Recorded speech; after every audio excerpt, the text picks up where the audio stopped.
Hello, everyone, and welcome back to another episode of the Key Ingredient Podcast. Today, I'm joined by Dr. Michal Kulisz.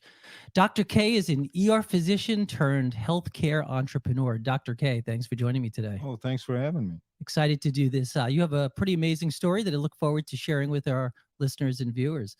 If you don't mind, maybe just tell us a little bit about yourself, please. Sure. Originally from Chicago, born and raised. Ended up going to medical school in Chicago.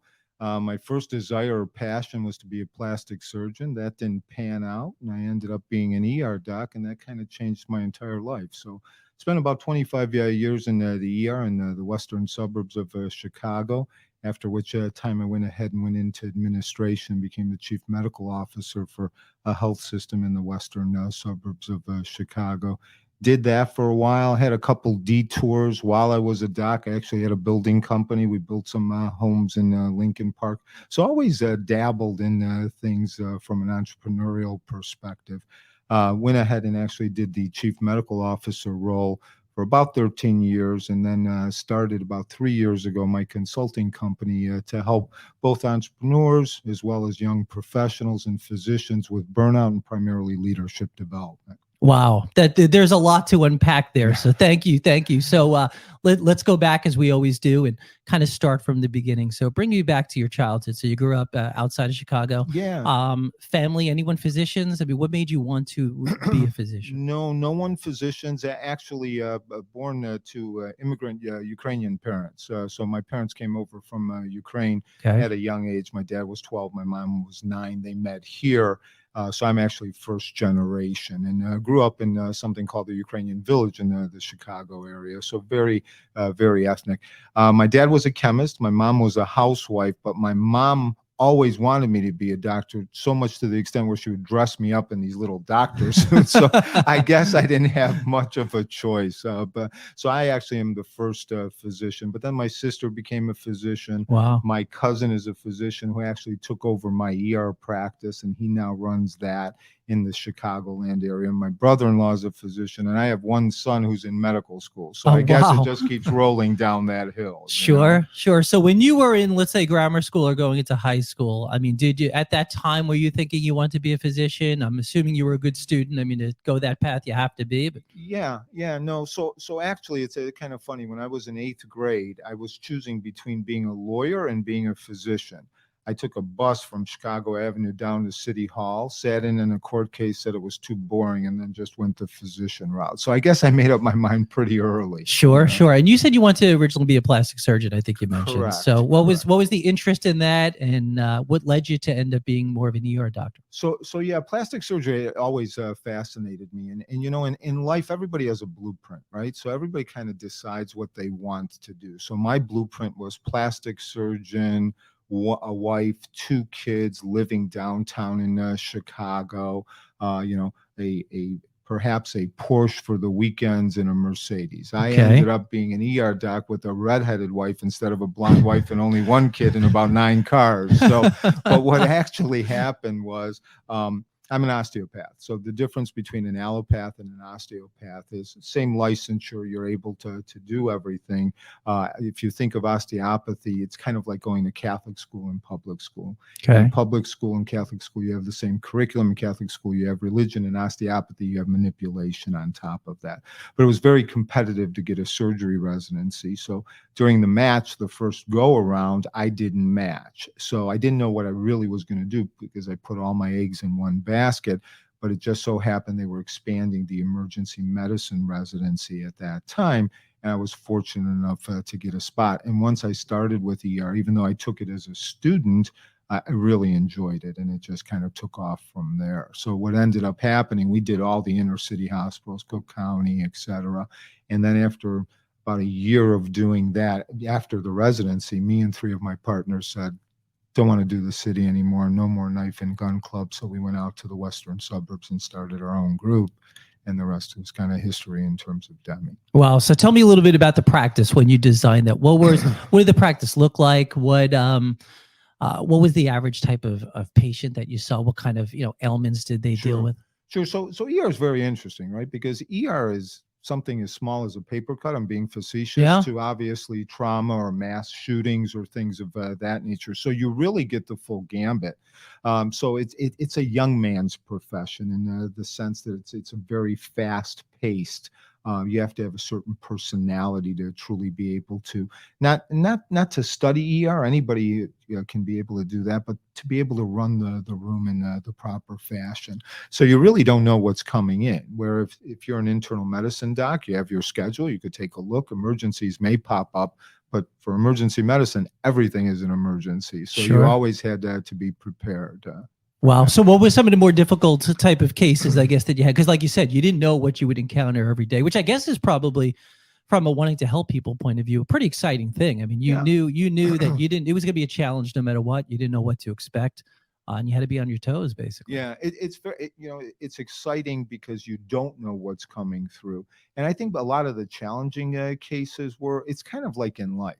You really need to listen and understand, because you could walk into a room and you get a cognitive bias and you say, yeah, sore throat, it's nothing. But I've had cases that were sore throats that when we dug deeper ended up sending somebody for open heart surgery because the sore throat was really a heart attack. Now, so there's a vast array of things that you would find within the ER. Okay, so 25 years of doing that.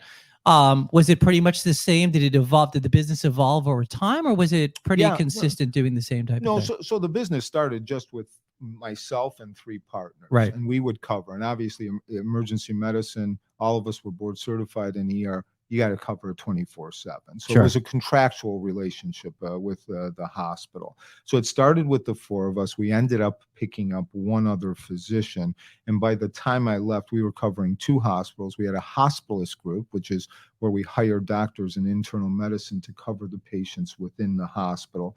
We had an occupational medicine clinic. When I left, I think we had like 45 or 50 docs. So it was something that we actually did grow. So you grew it quite a bit. So you said 30 to 50 docs. Yeah. So what was the overall staff? I mean, what would you guess how many employees did you have?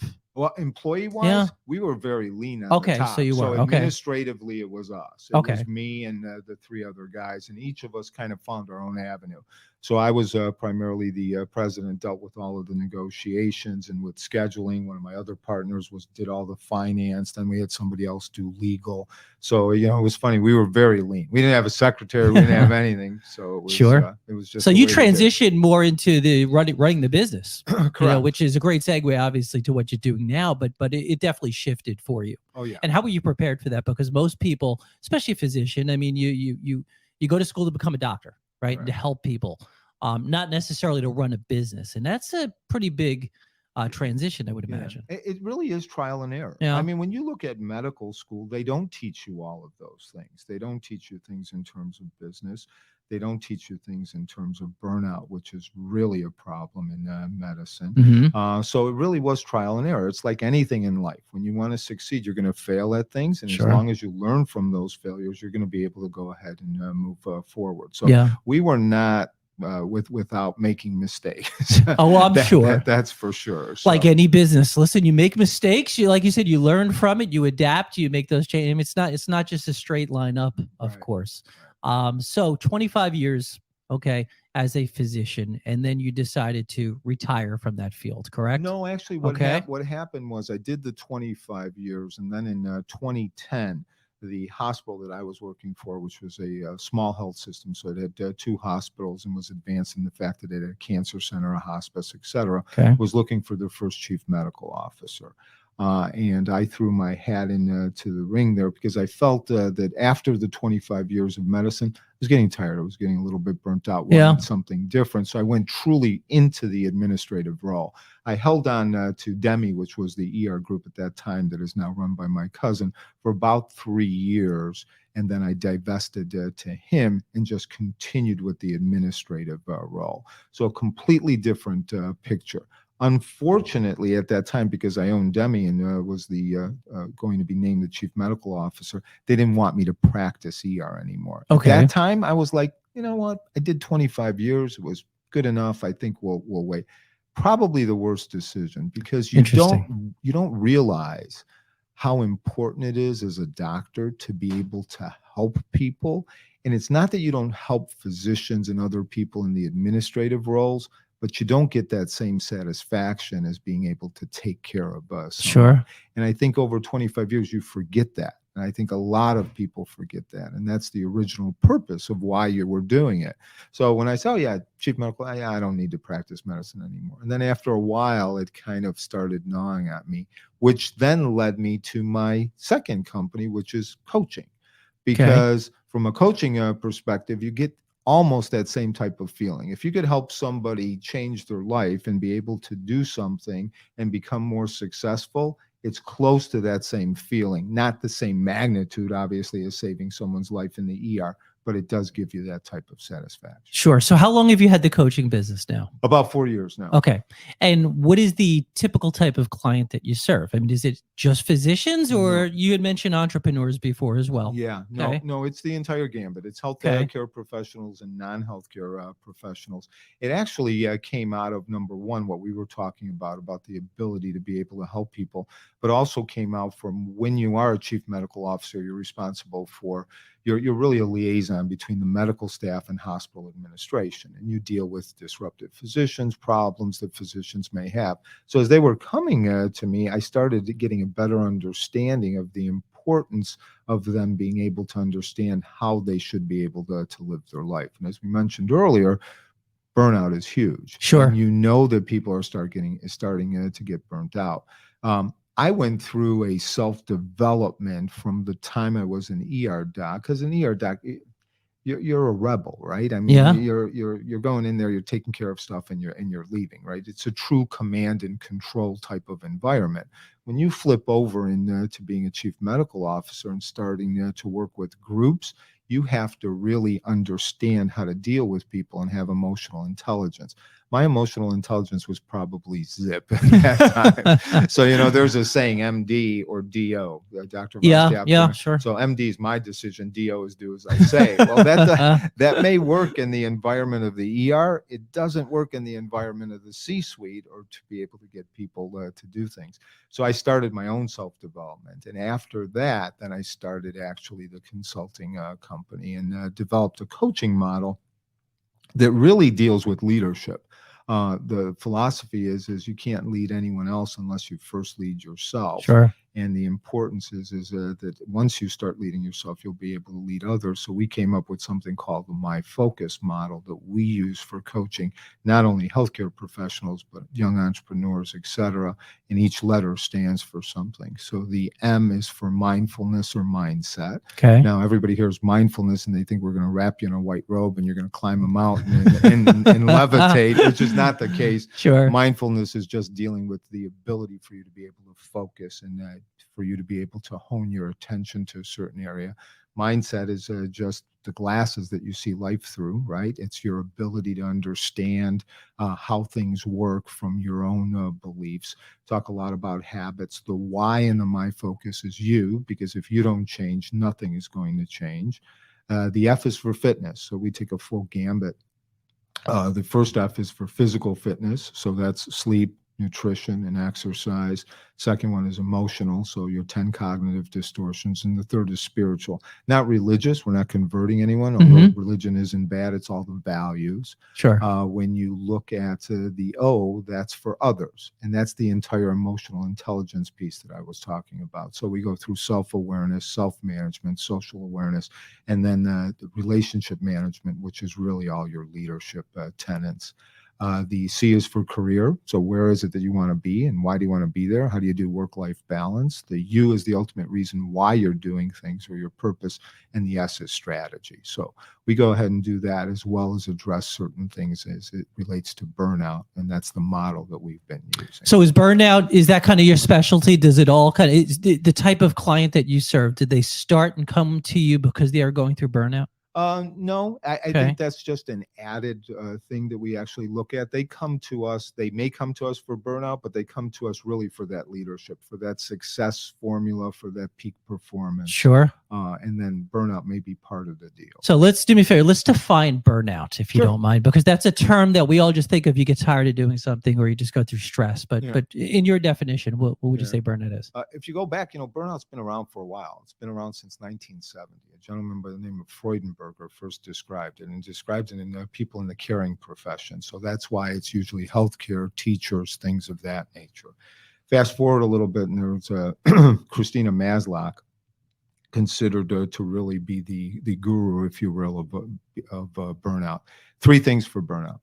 Number 1 is emotional and physical exhaustion.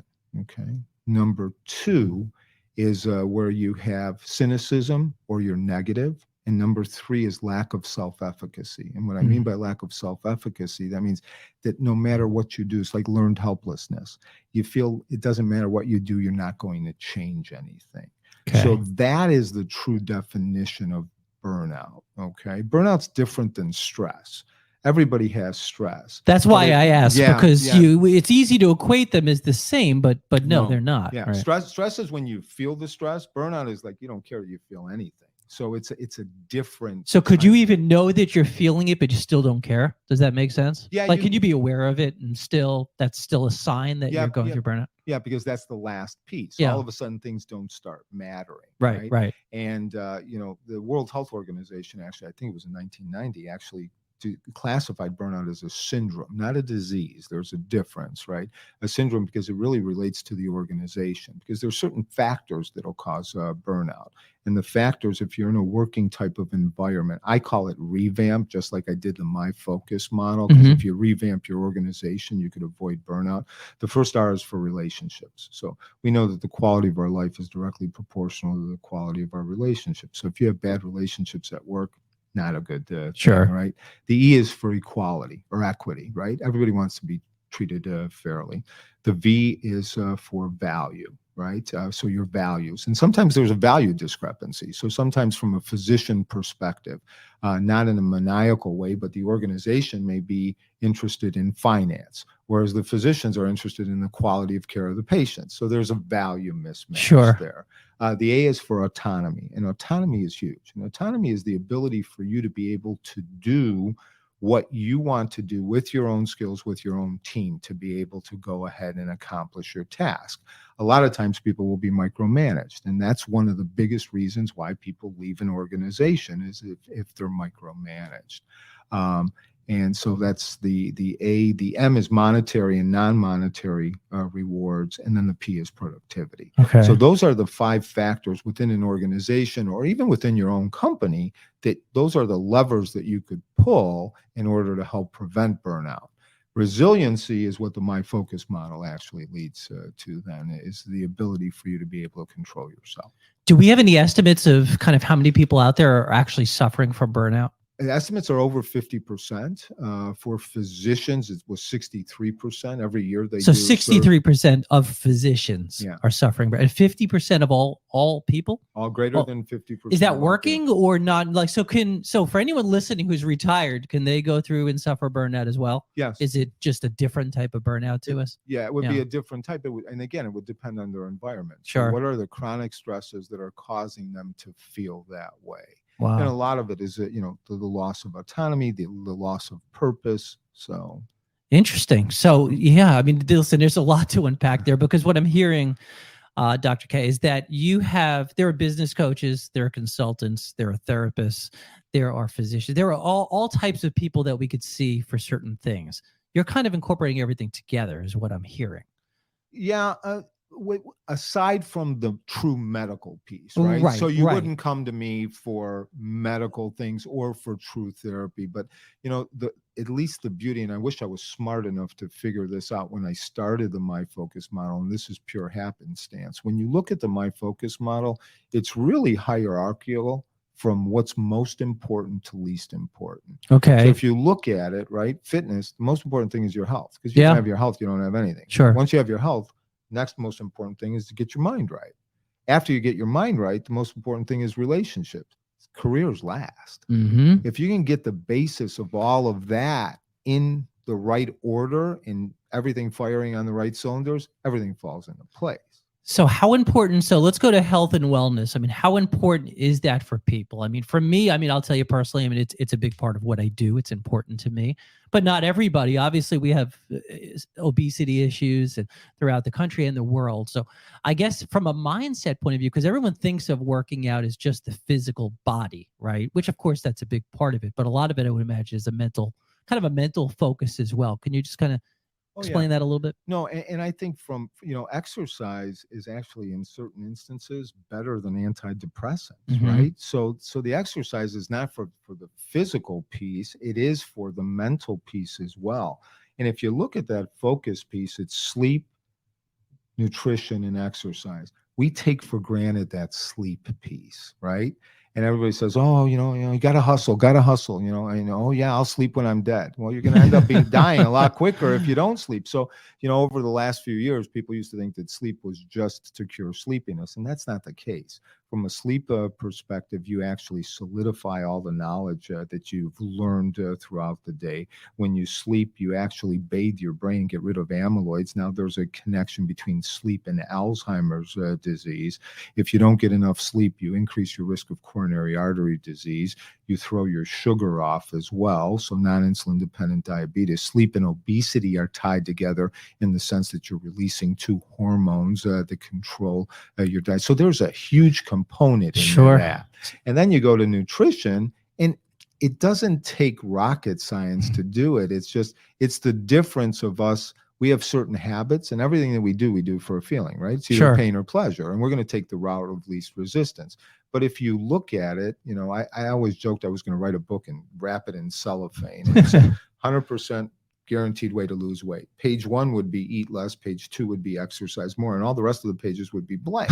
So we know, right? So we actually it's that simple, know, right? Right. It is. I mean, there's a lot more complexity to it, but I think just important principles: lean proteins, a lot of vegetables, stay away from sugars, which are very inflammatory, stay away from white flour. And if something has a long shelf life, it's going to cause you to decrease your life, right? If you live by those principles, you kind of start getting the basics into play. But all of that really needs to be habituated. Let's go back to sleep a little bit, because I think everyone knows about eating healthy, working out. Most people don't do it, but we know about it. Sleep is one of those things that we hear lots of different definitions of and what we should be doing. So I guess from your perspective, how much sleep should we be getting? And is there a truth to the fact that we don't all require the same amount of sleep? Yeah, the not requiring the same amount of sleep is within a certain window. There's a very small percentage of people that need less than the recommended 7 or 9 hours of sleep a night. And that's kind of the magic window. And with science, everything changes, right? Because you may remember when you were younger, don't eat eggs. Now eat eggs, right? So, I mean, everything always changes. But right now, the window is between 7 and 9 hours. Sometimes actually sleeping longer than 9 hours has been shown to be a problem as well. Okay. So that's kind of the window that you need. There is a theory that some people are owls and some people are larks, right? So an owl is somebody who stay up later at night. Lark is somebody that will wake up earlier. So there's a test that you could actually take. You could Google it online and see if you're an owl or a lark and decide what are the hours that you have to sleep. The theory behind that is when people were all when they were tribal, people had to stay up at certain times to watch, right? So different people develop. Well, let's say, is a lot of that habit? I mean, is it just, maybe from an upbringing, I became, I was the type of person who got up early or stayed up late? I mean, is it part of that? It could be. It could be habit. And they say there's a certain percentage that are owls, certain percentage that are larks, certain percentage that are mixed. But I think the important thing is the quality of sleep, and not to be able to cheat yourself of sleep is the catch. Sure. Well, like you said, we were told eggs were bad, then eggs were good, then they were bad. I guess dieting and eating during the day, we were told you eat lots of small meals throughout the day.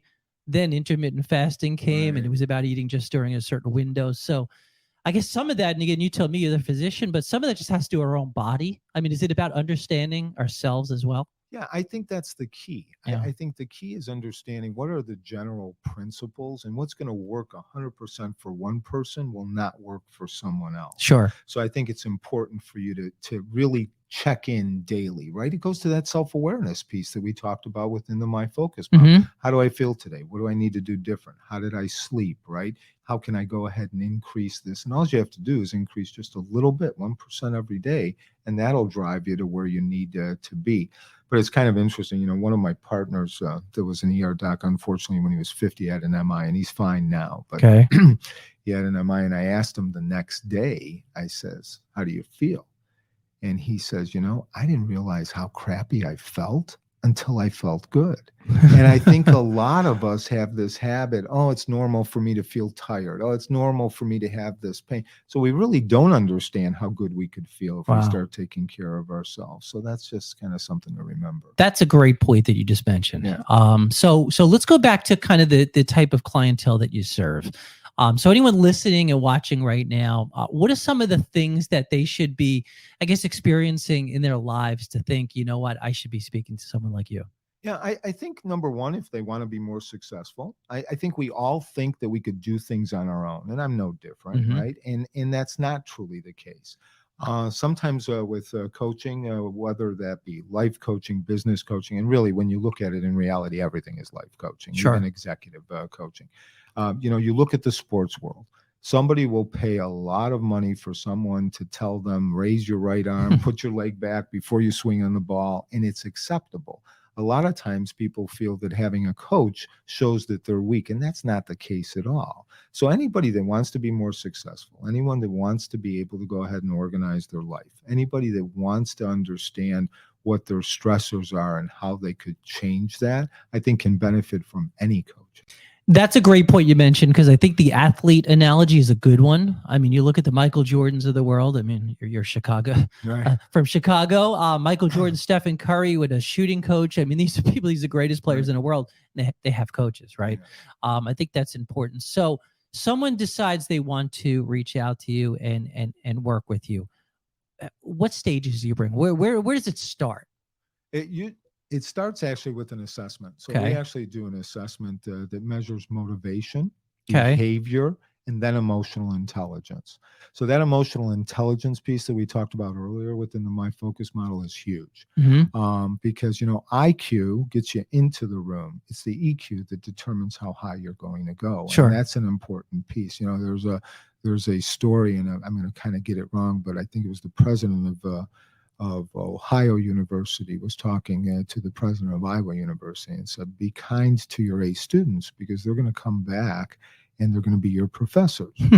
He said, but be especially kind to your C and D students because they're going to come back and donate $50 million for the new building. I love that. That's the important piece, right? It's very true, by the way. It is, right? There's a difference between being intellectual and being able to communicate with people. So that's kind of the basis where we start. Okay. And then we really start with 3 questions. What do you want? And that's within each of those areas of the My Focus model. Why do you want it? Because it's one thing to want something, but if you truly have to understand why you want something to be able to get you that drive to achieve it. And then are you committed or are you just interested? Because if you're interested, you'll dabble, right? A dream without a plan is just a dream, right? But if you're actually committed to go through the steps, then so the first question, what do you want? Not an easy question to answer. No, it isn't. And it takes some self-reflection. Right. And that goes back to the self-awareness because self-awareness is composed of 3 components. You have mindfulness, so you're present in the moment. You're not time traveling to the past or to the future. Also very difficult to do. Right. And then the second piece is reflection. So you got to stop and you got to reflect and ask that question. What do I want and why do I want it? And then the last one is feedback. So what are people telling you? Yeah, I think most of us think we know what we want, but when I think we're taught to say certain things like money, right? I mean, people, young coming out of college, they want money, right? But that's not necessarily the right answer, or at least that's just a very vague kind of response, right? Yeah, it is. And I think you have to go back to when you were a kid. And I describe mindfulness and kind of what you're talking about, Stefan, is what do we want? When you were a kid, you wanted everything. Sure. Right? Somewhere along the line, they told you can't have that. Right? And they pushed you to conform into a box, which in some ways is good or bad. But, mindfulness is that 5-year-old that you have that gets the toy that they wanted for Mhm. Christmas and opens it up, and you can't separate. They're not worried about the fighting with Bobby yesterday or what spelling test they have on Monday. That's true mindfulness, to be able to do that in the moment. And then you almost have to think like a kid when you want to decide what is it that you want, right? And kind of go outside those boundaries. Because a lot of times we're not driving things by ourselves, right? I mean, the only thing we can control is our thought and our behavior. We can't Right. control other people and we can't control circumstances. But a lot of times, if we're not proactive, what ends up happening is that we let other people decide what we should be and what we should do, as opposed to taking that responsibility for ourselves. That's a great point. Are there certain stages in our lives where we're more likely to go through burnout? I mean, I would imagine, please tell me if I'm wrong, but I would imagine that when we graduate college or come out of high school and start working, we're in a different state, right? Like you said, we kind of want everything, yet we don't know what we want altogether. We are ambitious. We work a lot of hours. We work hard. We're trying to achieve something. And then I would imagine it's a point in our life where either we don't feel the same way because maybe we've attained what we've tried to achieve, or we're just tired of working. Or, I mean, what are your thoughts on that? Yeah, it really is. There is, within the physician world, there are peaks. It's usually during residency and when they're about 10 or 15 years out for burnout. But I think that has to do with the amount of stress that actually occurs during those times. Sure. Within the general population, millennials are struggling a lot with burnout. Are they? In what way? So are they not fulfilled with what they're doing? I think they're not fulfilled. I think they don't like the micromanagement that's occurring. They're bouncing around from job to job. Sure. And it's kind of, I think everybody, unfortunately, and I'm no holier than thou, everybody's looking for that happiness. And I think the best meme I've ever seen was a stick figure with a guy holding a balloon, and it said happiness. And there was another stick figure and said, "Where'd you get that?" The guy said, "I made it myself." And I think we're forgetting that. That's pretty good. Right? Yeah. I mean, and that's the catch. So it's kind of stepping back.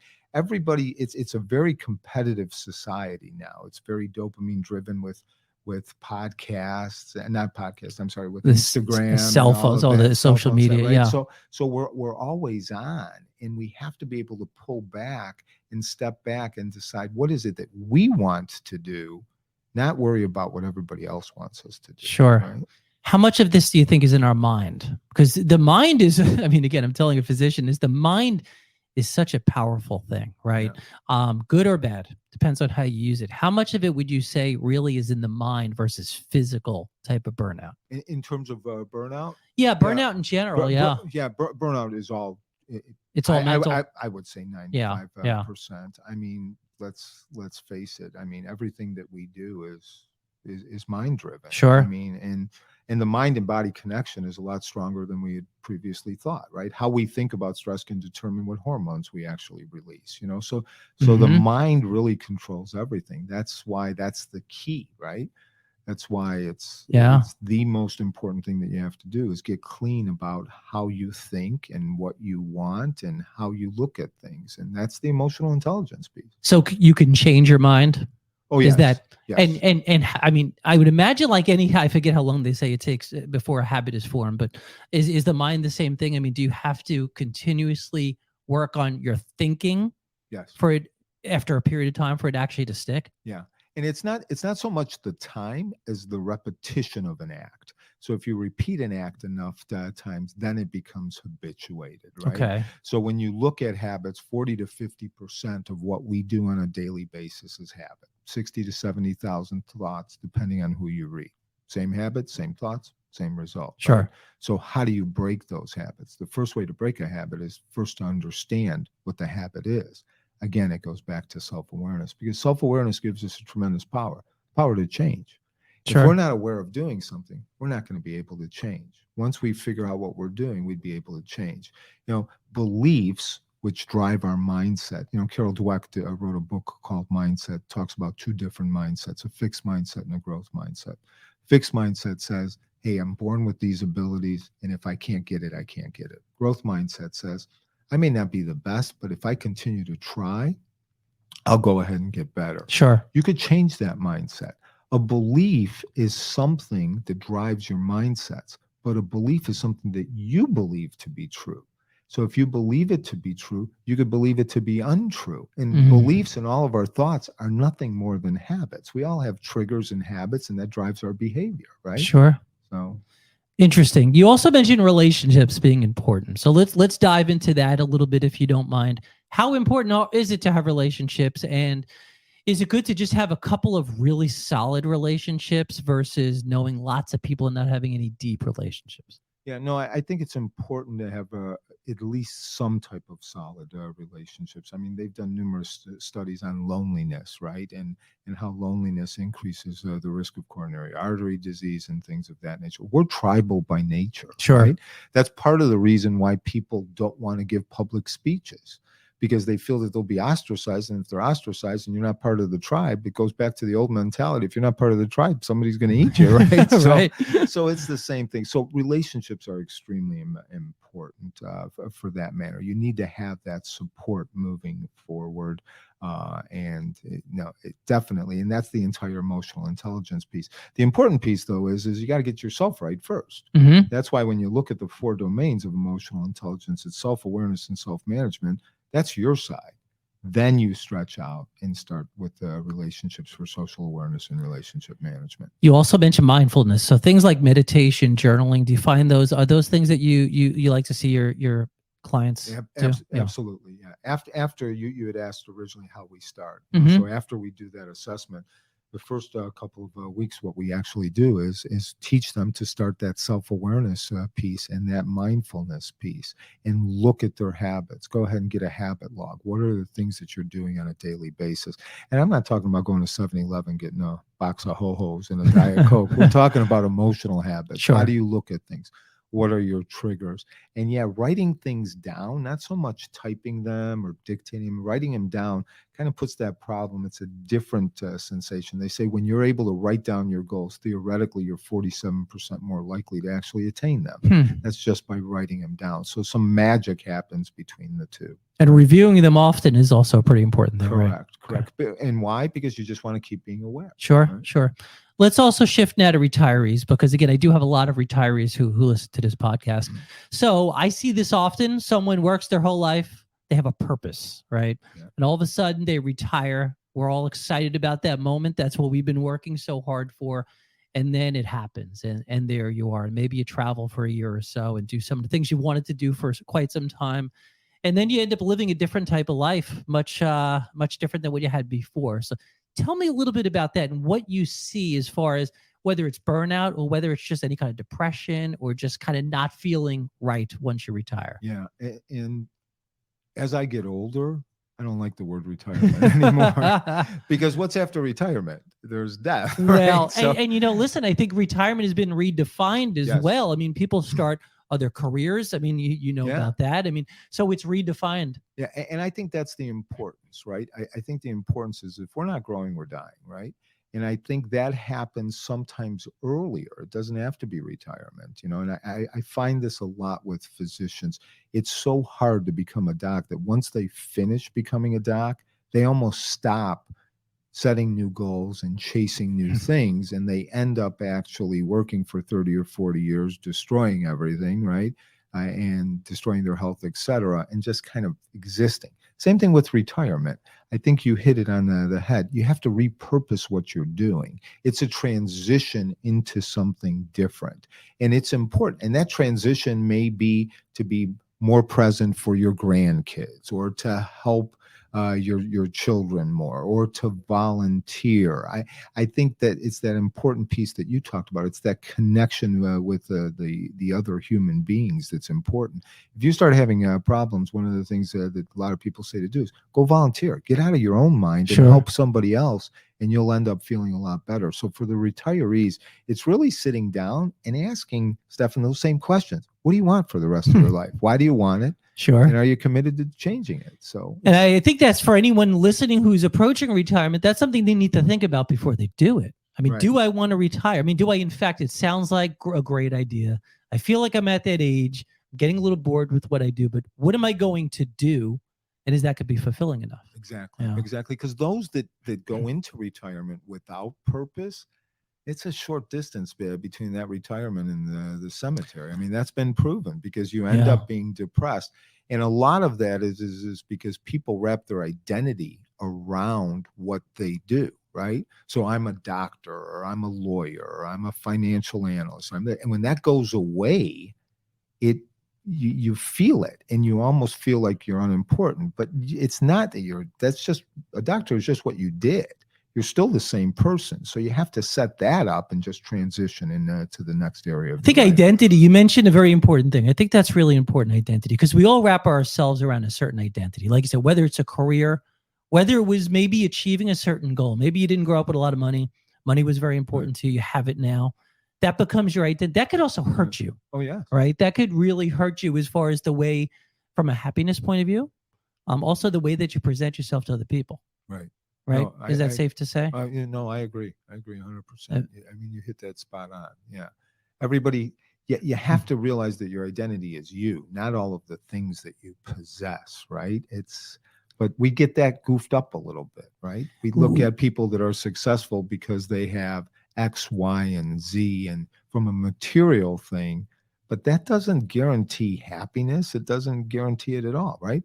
I mean, there are a bunch of billionaires that aren't very happy. Probably a lot of them, I would imagine, percentage-wise, quite more than we would probably imagine. I used to say in the hospital, to be honest with you, and this is not being disrespectful at all, I think the happiest people were environmental services, the housekeepers. They really were. They knew what they had to do. They walked around. They smiled. You know, life was happy, right? Sure. It wasn't the person that's sitting and trying to figure all kinds of things out. Well, especially when we identify happiness as achieving something, right? So you're a car enthusiast, so I'll use the car analogy, but everybody listening says, wouldn't it be great to have whatever it is, whatever car they dream of? Let's say a Lamborghini. Right. You work yourself up, you have a Lamborghini, you enjoy it for a period of time, and then something happens, right? And so what's next?